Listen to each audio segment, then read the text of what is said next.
আসসালামু আলাইকুম, স্বাগত জানাচ্ছি চ্যানেল আই সংবাদে। সংবাদ কক্ষে আপনাদের সাথে আছি আমি প্রিয়াঙ্কা। বিস্তারিত সংবাদের শুরুতেই জানিয়ে দিচ্ছি ফ্রেশ আটা ময়দা সুজি সংবাদ শিরোনামগুলো। শেখ হাসিনার মানবতা বিরোধী অপরাধের মামলায় গুলিতে পা হারানো শিক্ষার্থীর সাক্ষ্য গ্রহণ, ট্রাইব্যুনালে হাজির সাবেক আইজিপি। গুলিবিদ্ধ ইয়ামিনকে এপিসি থেকে ফেলে হত্যার সাবেক এএসআই মোহাম্মদ আলী গ্রেপ্তার, ট্রাইব্যুনালের তদন্ত সংস্থায় হস্তান্তর। 5ই আগস্ট নিয়ে আতঙ্ক নেই বললেন স্বরাষ্ট্র উপদেষ্টা, আওয়ামী লীগের পতনের পর আইন শৃঙ্খলার উন্নতি হয়েছে মন্তব্য।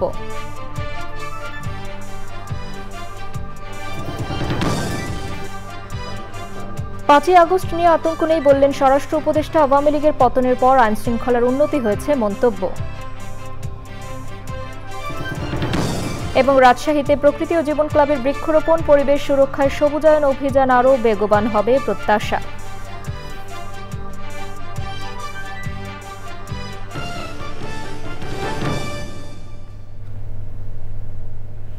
সংবাদ শিরোনামগুলো জানাচ্ছিলাম। এখনকার সংবাদ আয়োজন একই সঙ্গে চ্যানেল আই এর ইউটিউব চ্যানেলে এবং চ্যানেল আই এর ওটিটি প্ল্যাটফর্ম আই স্ক্রিনে লাইভ স্ট্রিম হচ্ছে। যাচ্ছি বিস্তারিত সংবাদে এবং প্রথমেই ছাত্র গণ অভ্যুত্থানের 1 বছর।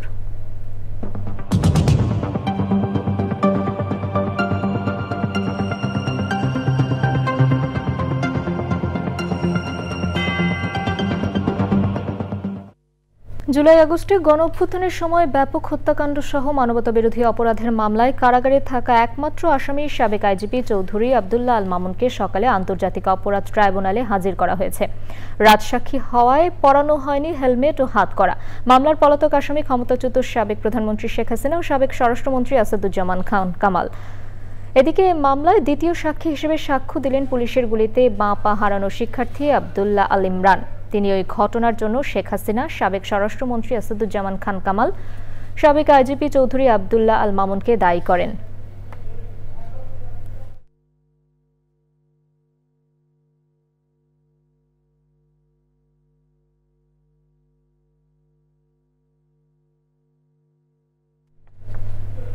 ছাত্র গণ অভ্যুত্থানের মুখে ক্ষমতা থেকে উচ্ছেদের আগ মুহূর্তেও হত্যাযজ্ঞ চালিয়ে যাচ্ছিল শেখ হাসিনা সরকার। ক্ষমতার ছাড়ার আগের দিন 4 আগস্ট সারা দেশে দল হিসেবেও হত্যাযজ্ঞ পরিচালনা করে আওয়ামী লীগ। সঙ্গে আইনশৃঙ্খলা বাহিনীর গুলিতে হত্যাকাণ্ড তো ছিলই। অসহযোগ আন্দোলন ঘিরে ওই দিন সারা দেশে শতাধিক ছাত্র জনতা নিহত হয়। ডাক দেয়া হয় পরশু নয়, আগামীকালই মার্চ টু ঢাকা কর্মসূচির। তাফিমুল ইসলাম জানাচ্ছেন। বারবার কারফিউ, ইন্টারনেট বন্ধের সাথে সাধারণ ছুটি, কোনো কিছুই কাজে আসছিল না। 16 জুলাই আবু সাইদ নিহত হওয়ার পর সারা দেশে যে আন্দোলন ছড়িয়ে পড়েছিল, আগস্টের শুরুতে তা এগিয়ে যাচ্ছিল চূড়ান্ত পরিণতির দিকে। 3 আগস্ট কেন্দ্রীয় শহীদ মিনার থেকে এক দফা ঘোষণার পর রাজধানীর বিভিন্ন পয়েন্টে পাখির মতো ছাত্র জনতাকে হত্যা করতে থাকে আইন শৃঙ্খলা বাহিনী। আওয়ামী লীগ নেতাকর্মীদেরও দায়িত্ব দেওয়া হয়েছিল যেভাবে হোক আন্দোলন দমনের। গুলি, টিয়ার গ্যাস, সাউন্ড গ্রেনেডের আতঙ্কের জনপদে পরিণত হয় রাজধানী ঢাকা। সারা দেশেও তখন একই অবস্থা। আবারও বন্ধ করে দেওয়া হয় ইন্টারনেট, নতুন করে দেওয়া হয় কারফিউ, সাথে 3 দিনের সাধারণ ছুটি। এরই মধ্যে সারা দেশের সংঘর্ষে 13 পুলিশ সদস্য সহ শতাধিক নিহত হয়। শেষ সময়ে ক্ষমতা টিকিয়ে রাখতেই আওয়ামী লীগ সরকার হত্যাকাণ্ড চালিয়েছিল বলে মনে করেন আন্দোলনের ছাত্র প্রতিনিধিরা। এটি সরকার হয়তো অ্যাসিড টেস্ট করেছিল যে আমরা অনেক বেশি শক্তি প্রদর্শন করে দেখি হয়তো এটি থেমে যাবে, কিন্তু সেটি আর থামেনি। সে 4 তারিখেও চাইছিল যাতে করে তার এই ক্ষমতাটা সে টিকিয়ে রাখতে পারে। এই জন্য যত মানুষ মারা দরকার ছিল সে কিন্তু তার কিন্তু প্রস্তুত ছিল। বিভিন্ন তার ইন্টেলিজেন্সের মাধ্যমে এই কর্মসূচি মার্চ টু ঢাকা কর্মসূচিটা যেন 5 আগস্ট না হয় সেটার জন্য সে বিভিন্ন চক্রান্ত করেছিল। শাহবাগে বিক্ষোভ সমাবেশে 6 তারিখ মার্চ টু ঢাকা কর্মসূচি দেওয়ার কিছুক্ষণ পর আসিফ মাহমুদ সজীব ভুইয়া ঘোষণা করেন পরশু নয়, আগামীকালেই মার্চ টু ঢাকা। আমাদের যে 6 তারিখের যে লং মার্চ টু ঢাকা কর্মসূচি ছিল সেটাকে আমরা একদিন এগিয়ে নিয়ে এসেছি, অর্থাৎ আগামীকাল 5ই আগস্ট। একই সাথে ছাত্র জনতাকে ঢাকার উদ্দেশ্যে যাত্রা করার আহ্বান জানানো হয়। ঢাকায় যথেষ্ট পরিমাণ লোক এখনই আছে, 5 তারিখে লং মার্চে ঢাকা জেলায় সফল করা সম্ভব এবং সেই মুহূর্তে আমরা রাজনৈতিক যে স্টেকহোল্ডারগুলো আছে সবার সাথে আলোচনা করেছিলাম এবং সবাই 5 তারিখে আমাদেরকে সায় দেয় এবং দেওয়ার পর আমরা আসলে পরশু না আগামীকাল এই লং মার্চ ঢাকা এটা ঘোষণা করি। শেখ হাসিনার পতন আসলে সেদিনই নিশ্চিত হয়ে গিয়েছিল। সে যখন জুলাইয়ের পক্ষে বা অধিকারের পক্ষে দাঁড়ানো শিক্ষার্থীদেরকে রাজাকার বলে ট্যাগ দিয়ে তাদের যেই আত্মসম্মান হিউম্যান ডিগনিটি, সেই হিউম্যান ডিগনিটিকে আঘাত করে। কোটা আন্দোলনের নেতৃত্ব দেওয়া এই সমন্বয়করা বলছিলেন 5ই আগস্ট ফ্যাসিস্ট সরকার পতন না হলে চূড়ান্ত লড়াইয়ের জন্য প্রস্তুতি নিতে বৈষ্ণববিরোধী ছাত্র আন্দোলনের নেতাকর্মীদের তৈরি হতে বলা হয়েছিল। এজন্য ভিডিও বার্তাও তৈরি করে রেখেছিলেন নাহিদ ইসলাম। তাফহিমুল ইসলাম, চ্যানেল আই, ঢাকা। স্বরাষ্ট্র উপদেষ্টা অবসরপ্রাপ্ত লেফটেন্যান্ট জেনারেল জাহাঙ্গীর আলম চৌধুরী বলেছেন 5ই আগস্ট নিয়ে আতঙ্কের কারণ নেই। সচিবালয়ে আইনশৃঙ্খলা সংক্রান্ত কোর কমিটির বৈঠক শেষে তিনি বলেন 5ই আগস্ট সব ধরনের কার্যক্রম স্বাভাবিকভাবেই চলবে। তারপরও সতর্ক অবস্থানে আইনশৃঙ্খলা রক্ষাকারী বাহিনী। স্বাধীনতার পর আইনশৃঙ্খলা পরিস্থিতি কখনোই কাঙ্ক্ষিত অবস্থায় আসেনি উল্লেখ করে স্বরাষ্ট্র উপদেষ্টা আরও বলেন, গত বছরের 5ই আগস্ট আওয়ামী লীগ সরকার চলে যাওয়ার পর থেকে 1 বছরে আইনশৃঙ্খলা পরিস্থিতির যথেষ্ট উন্নতি হয়েছে। 5ই আগস্টের সঙ্গে দেখেন তো কোনো ধরনের আতঙ্কের কোনো কারণই নেই। আল্লাহ দিলে সব কিছু, সব প্রোগ্রাম হবে এবং সব ভালোভাবে হয়ে যাবে আল্লাহ দিলে। নির্বাচন যেসব হবে, যেসব আইন শৃঙ্খলা পরিস্থিতি যেন ভালো থাকে, এই জন্য আমরা সব ধরনের প্রস্তুতি নিচ্ছি। এর আগে আমরা বলছি যে আমরা কিন্তু ট্রেনিংও করাচ্ছি এবং সরকারের একটাই হলো যে তারও কিন্তু একটু ওই ফোর্সের সংখ্যা বাড়ানোর জন্য কিন্তু একটা দিয়ে দিচ্ছে, স্যাংশন দিয়ে দিচ্ছে। বিএনপি স্থায়ী কমিটির সদস্য সালাহউদ্দিন আহমেদ বলেছেন, যে কোনো সময় জুলাই সনদে সই করতে প্রস্তুত বিএনপি। 6টি সংস্কার কমিশনের 19টি মৌলিক বিষয়ে আলোচনা হয়েছে ঐকমত্য কমিশনে। এর মধ্যে 12টিতে একমত ও 7টিতে নোট অব ডিসেন্ট দিয়েছে বিএনপি। রাজধানীর গুলশানে সমসাময়িক বিষয় নিয়ে সংবাদ সম্মেলনে তিনি বলেন, বিএনপি জুলাই সনদ বিষয়ে সহযোগিতা করছে না এমন বিভ্রান্তি ছড়ানোর চেষ্টা চলছে। এটি উদ্দেশ্যমূলক এবং রাজনৈতিক হীনমন্যতা বলেও মন্তব্য করেন তিনি। দীর্ঘ আলোচনার পরে আমাদের হিসাব মতে 19টার মধ্যে 7টা মৌলিক সংস্কার বিষয়ে আমরা কিছু কিছু নোট অফ ডিসেন্ট দিয়ে একমত হয়েছি এবং 12টিতে সরাসরি আমরা একমত হয়েছি সংস্কার কমিশনের। এই দাঁড়ালো 19টা, তারপরে পুলিশ কমিশনের বিষয়টা তো বললাম, সেটা সব 20টা। এখন যে 7টিতে আমরা নোট অফ ডিসেন্ট দিয়েছি সেটা খুবই সামান্য মত পার্থক্য।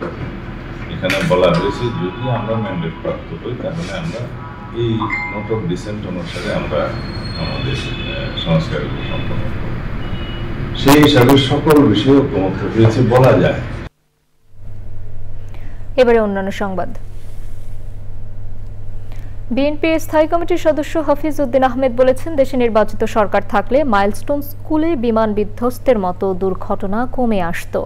বিমান বিধ্বস্তে নিহত সারিয়া আক্তারের পরিবারের প্রতি সমবেদনা জানান তিনি। সে সময় হাফিজ উদ্দিন আহমেদ পুরনো বিমান দিয়ে বৈমানিকদের প্রশিক্ষণ দেয়া বন্ধের দাবি জানান।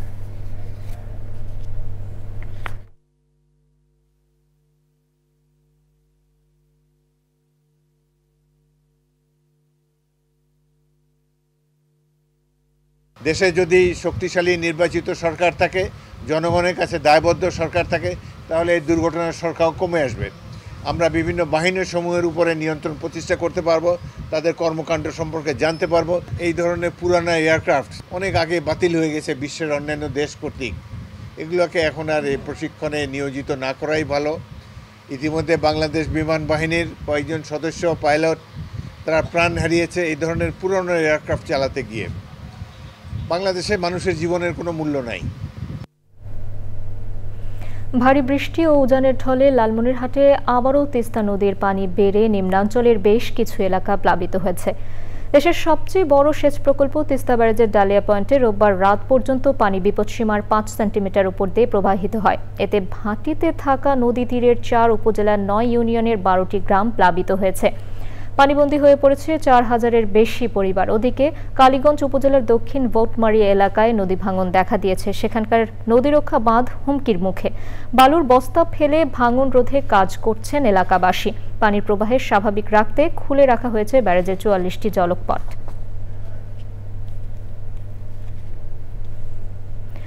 শেখ হাসিনা সরকারের পতনের পর কলকাতার মিনি বাংলাদেশ নামে পরিচিত বাণিজ্যিক এলাকার অর্থনীতিতে ব্যাপক ধস নেমেছে। বাংলাদেশি পর্যটক নেই বললেই চলে। ভারতীয় গণমাধ্যম টাইমস অব ইন্ডিয়ার প্রতিবেদনে জানানো হয়েছে আর্থিক ক্ষতির পরিমাণ ছড়িয়েছে 1000 কোটি টাকারও বেশি। কলকাতা নিউ মার্কেটের কাছাকাছি এই এলাকাটি বহু বছর ধরে বাংলাদেশি পর্যটকদের পছন্দের জায়গা ছিল। হোটেল, রেস্তোরাঁ, ট্রাভেল এজেন্সি, বৈদেশিক মুদ্রা, চিকিৎসা ও পরিবহন খাতে প্রতিদিন প্রায় 3 কোটি টাকার ব্যবসা হতো। ব্যবসায়ীরা বলছেন, বাংলাদেশের রাজনৈতিক পট পরিবর্তনের পর থেকে বাণিজ্যিক এই এলাকাটির প্রায় 40% ছোট ও মাঝারি রেস্তোরাঁ বন্ধ হয়ে গেছে। ব্যবসা 20% নেমে এসেছে। বেশিরভাগের পক্ষেই টিকে থাকা কঠিন হয়ে পড়েছে। ক্রমবর্ধমান উষ্ণতা সহনীয় মাত্রায় রাখতে সবুজ বেষ্টনী গড়ার অংশ হিসেবে রাজশাহীতে বৃক্ষরোপণ ও বিতরণ করেছে প্রকৃতি ও জীবন ক্লাব। কর্মসূচি ঘিরে ধরিত্রী রক্ষার দায়বোধ থেকে হাজার প্রাণীর মিলন মেলায় পরিণত হয় রাজশাহী কোর্ট একাডেমি ও প্রত্যাশা আইডিয়াল একাডেমি সহ বিভিন্ন শিক্ষা প্রতিষ্ঠান। সবার স্বতঃস্ফূর্ত অংশগ্রহণের পরিবেশ সুরক্ষার সবুজায়ন অভিযান আরও বেগবান হবে প্রত্যাশা সংশ্লিষ্টদের। আবু সালেম মোহাম্মদ ফাত্তার তথ্য, ভিডিও চিত্রে আফরোজা হাসির রিপোর্ট। জলবায়ুর বিরূপ প্রভাব মোকাবেলায় সবুজে সাজাই বাংলাদেশ স্লোগানকে ধারণ করে দেশব্যাপী ব্যাপক হারে বৃক্ষরোপণ করছে প্রকৃতি ও জীবন ক্লাব। এরই অংশ হিসেবে বাংলালিংকের সহযোগিতায় রাজশাহীতেও সবুজায়ন অভিযান। সবুজে সাজাই বাংলাদেশ এই প্রতিপাদ্যে রাজশাহী জেলায় বৃক্ষরোপণ কর্মসূচি পালন করেছে প্রকৃতি জীবন ক্লাব। এই যে রাজশাহী আমের জন্য কিন্তু একটা বিখ্যাত জেলা। সবাই কিন্তু আমরা রাজশাহীর আম নিয়ে সবসময় কথা বলি। এখানে কিন্তু যেমন আমের মহত্ব আছে, এখানে কিন্তু অন্যান্য গাছও লাগাতে হবে। 15,000 কিলোমিটার যদি একটি গাড়ি চলে, সেখান থেকে যে ধরনের কার্বন নিঃসরণ হয়, একটি পূর্ণবয়স্ক গাছ সেটা কিন্তু শুষে নিতে পারে। এই যে কার্বন শুষে নেওয়ার ব্যাপারটা, শুধু যে গাছ আমাদের অক্সিজেন দিচ্ছে তাই নয়, কিন্তু বায়ু থেকে এই দূষিত পদার্থও কিন্তু সে শুষে নিচ্ছে। আসুন এই বর্ষায় আমরা বাংলাদেশটাকে সবুজে ছেয়ে ফেলি এবং বৃক্ষের আচ্ছাদনে ঢেকে দেই এই ধরিত্রী। জীববৈচিত্র্য ও পরিবেশ সংরক্ষণে ভবিষ্যৎ নাগরিকদের যুক্ত করার প্রত্যয়ে শিক্ষার্থীদের মাঝে গাছের চারা বিতরণ করা হয়। গাছ লাগালে ছায়া পাওয়া যায়, অক্সিজেন পাওয়া যায়। গাছের কারণে আমরা হার্মফুল বা ক্ষতিকর কার্বন ডাই অক্সাইড থেকে মুক্তি পাই। বাংলাদেশের পক্ষ থেকে আমরা অত্যন্ত আনন্দের সাথে এই কার্যক্রমে যুক্ত থেকেছি এবং মাসব্যাপী এই বৃক্ষরোপণ কর্মসূচি সাকসেসফুল করার জন্য ধন্যবাদ জানাচ্ছি প্রকৃতি ও জীবন ফাউন্ডেশনকে। এমন উদ্যোগ পরিবেশের টেকসই উন্নয়নে সহায়ক হবে প্রত্যাশা বিশিষ্টজনদের। যদি একটা করে গাছ লাগানো হয় তাহলে অবশ্যই আমাদের বাংলাদেশের প্রাকৃতিক সৌন্দর্য বর্ধন হবে। এই গাছ রোপণ করলেই আমাদের প্রাকৃতিক ভারসাম্যটা ফিরে আসবে। ধরিত্রী রক্ষার দায়বোধ থেকে বৃক্ষরোপণ কর্মসূচি অব্যাহত রাখবে প্রকৃতি ও জীবন ক্লাব। এই বৃক্ষরোপণের মধ্য দিয়ে রাজশাহীতে সবুজে ভরে উঠবে এবং আমরা আমাদের যে প্রতিপাদ্য সবুজে সাজাই দেশ, এটি সার্থক হবে। ইট পাথরের অট্টালিকায় এই পৃথিবী ঘেরা, ভেবে দেখুন এরই মাঝে বৃক্ষ সবার সেরা। শুধু গাছ রোপণই নয়, বরেন্দ্র অঞ্চলের ভূপ্রকৃতির উন্নয়নে এর পরিচর্যায় সবাইকে এগিয়ে আসার আহ্বান পরিবেশবাদীদের। আফরোজা হাসি, চ্যানেল আই। দর্শক, এবারে বিরতি। এলাম বিরতির পর। সাতক্ষীরায় মরিচচাপ নদীর উপর নির্মিত 7টি ব্রিজ ভেঙে পড়েছে। ঝুঁকিতে রয়েছে আরও 2টি ব্রিজ। স্থানীয়রা ভাঙা ব্রিজের উপর কাঠ, বাঁশের সাঁকো তৈরি করে হেঁটে, সাইকেল, মোটরসাইকেলে করে চলাচল করছেন। তবে পণ্যবাহী যানবাহন চলাচলে 10 থেকে 15 কিলোমিটার অতিরিক্ত পথ পাড়ি দিতে হচ্ছে। সাতক্ষীরা থেকে আবুল কালাম আজাদের পাঠানো তথ্য, ভিডিও চিত্রে আল মুকসিদের রিপোর্ট। সাতক্ষীরা সদর, দেবহাটা ও আশাশুনি উপজেলার উপর দিয়ে প্রবাহিত প্রায় 150 মিটার প্রশস্ত মরিচচাপ নদীর 2000 সালের পর থেকে ভরাট হয়ে মরাখালে পরিণত হয়। 2014 সাল থেকে 2018 সালের মধ্যে এই মরাখালের উপর 10 থেকে 15 মিটার দৈর্ঘ্যের 9টি ব্রিজ নির্মাণ করে উপজেলা প্রকল্প বাস্তবায়ন কর্মকর্তা কার্যালয়। সম্প্রতি পানি উন্নয়ন বোর্ড নদীটি খনন করে খোলপেটুয়া নদীর সাথে সংযুক্ত করে। এরপর নদীতে জোয়ারভাটা প্রবাহমান হয়। এবছর বর্ষা মৌসুম শুরুর পর থেকে একে একে ব্রিজগুলো ভেঙে পড়তে থাকে। নদী কাটার পরে নদী বড় হয়ে গেছে, ব্রিজগুলো হয়ে গেছে ছোট, তাই এই জন্য এই ব্রিজগুলো সব ভেঙে পড়েছে। কলেজ যেতে পারি না, আমরা একটা ডাক্তারে হাসপাতালে যাব, তাও যেতে পারিনি এই ব্রিজ ভাঙার কারণে। সমন্বয়হীনতার অভাবে ব্রিজগুলো ভেঙে পড়ছে বলে মনে করেন পানি উন্নয়ন বোর্ড। কতটুকু উইড রেখে ব্রিজ বা কালভার্ট তৈরি করা উচিত ছিল, এটা পানি উন্নয়ন বোর্ডে তখন অনাপত্তিপত্র নেয় নাই। এবং এখন যে ভাঙতেছে, তো এটাও আমাদের সাথে আলাপ করে যে এটা রক্ষা করার কোনো ব্যবস্থা করা বা আমাদের চিঠি দেওয়া যে এটা রক্ষা করার জন্য, এরকমও কোনো ডকুমেন্ট আমার কাছে আসে নাই। সাতক্ষীরা সদর ও দেবহাটা আশাশুনি উপজেলায় ভেঙে পড়া 7টি ব্রিজের মধ্যে 3টি গুরুত্বপূর্ণ স্থানে নতুন ব্রিজ নির্মাণের প্রস্তাব দেওয়া হয়েছে। 7টি স্পট থেকে 3টি গুরুত্বপূর্ণ স্পটকে আমরা এলজিডির মাধ্যমে ব্রিজ করার প্রস্তাব দিয়েছি। আমরা আশা করছি ইনশাল্লাহ আগামী অর্থ বছরই এই ব্রিজের কাজ শুরু হবে এবং বাস্তবায়ন হবে। প্রকল্পগুলো বাস্তবায়ন হলে জনদুর্ভোগ লাঘব হবে বলে মনে করছেন স্থানীয়রা। আল মুকসিদ, চ্যানেল আই। সাউথ কোরিয়ার জিয়ংসাং আরারি গ্রামে ওয়ার্ল্ড ফেস্টিভ্যাল 2025-এ বাংলাদেশ দল দ্য বেস্ট আর্ট অ্যাওয়ার্ড অর্জন করেছে। Canada, America, France, Ethiopia, Germany ও স্বাগতিক সাউথ কোরিয়া সহ বিভিন্ন দেশের শিল্পীরা এতে অংশ নেন। বাংলাদেশ দলের পরিবেশনায় ছিল জনপ্রিয় কণ্ঠশিল্পী আল আমিন এর গাওয়া গান, ময়ূক সরকারের ওড়িশি নৃত্য, মাহবুল আলম, মীর লোকমান, এস.এম. সজীব ও অন্যদের হৃদয় ছোঁয়া মুখাভিনয়, কৌশলী হ্যান্ড পাপেট ও ম্যান পাপেট প্রদর্শন। বিশেষ আকর্ষণ হিসেবে ছিল ঢাকা ফোক পাপেট থিয়েটার এর 8 সদস্যের একটি দলের উপস্থাপনা। বাংলাদেশ টিমের অন্যতম সদস্য চ্যানেল আই এর সেরা কণ্ঠের শিল্পী আল আমিনের পরিবেশনা দারুণভাবে প্রশংসিত হয়েছে। এছাড়াও 78তম কান চলচ্চিত্র উৎসবে বিশেষ উল্লেখযোগ্য ছবির স্বীকৃতি পাওয়া বাংলাদেশের কান চলচ্চিত্রে নাম ভূমিকায় অভিনয় করে আল আমিন আন্তর্জাতিক অঙ্গনে ব্যাপক প্রশংসা কুড়িয়েছেন।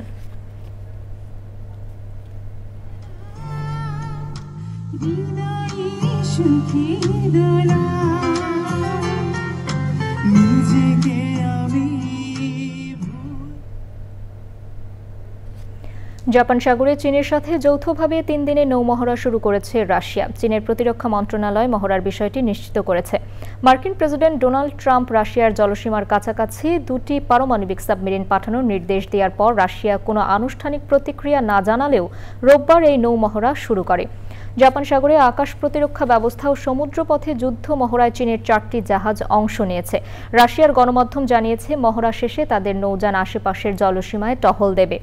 রাশিয়ার একজন জ্যেষ্ঠ আইন প্রণেতা বলেছেন, মহাসাগরগুলোতে যুক্তরাষ্ট্রের চেয়ে অনেক বেশি পারমাণবিক সাবমেরিন মোতায়েন আছে রাশিয়ার।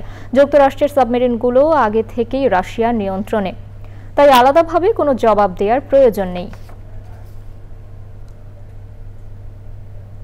এবারে নিটোল টাটা কৃষি সংবাদ।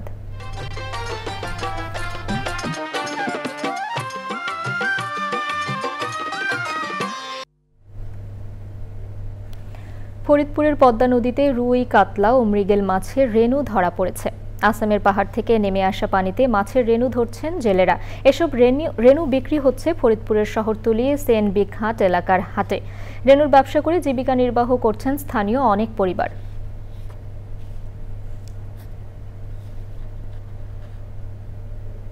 এবারে প্রকৃতি সংবাদ।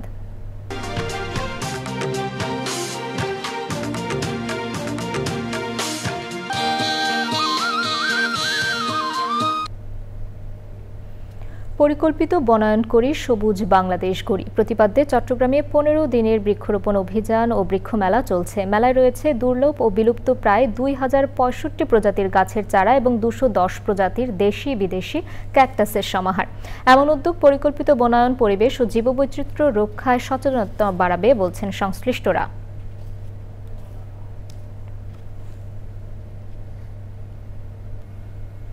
দর্শক, সবশেষে ফ্রেশ আটা ময়দা সুজি সংবাদ শিরোনামগুলো জানিয়ে দিচ্ছি আরও একবার। শেখ হাসিনার মানবতাবিরোধী অপরাধের মামলায় গুলিতে পা হারানোর শিক্ষার্থীর সাক্ষ্য গ্রহণ, ট্রাইব্যুনালে হাজির সাবেক আইজিপি। গুলিবিদ্ধ ইয়ামিনকে এপিসি থেকে ফেলে হত্যায় সাবেক এএসআই মোহাম্মদ আলী গ্রেপ্তার, ট্রাইব্যুনালের তদন্ত সংস্থায় হস্তান্তর। 5ই আগস্ট নিয়ে আতঙ্ক নেই বললেন স্বরাষ্ট্র উপদেষ্টা। আওয়ামী লীগের পতনের পর আইনশৃঙ্খলার উন্নতি হয়েছে মন্তব্য।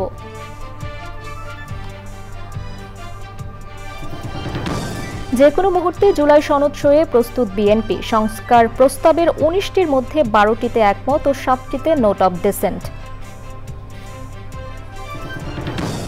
এবং রাজশাহীতে প্রকৃতি ও জীবন ক্লাবের বৃক্ষরোপণ, পরিবেশ সুরক্ষায় সবুজায়ন অভিযান আরও বেগবান হবে প্রত্যাশা।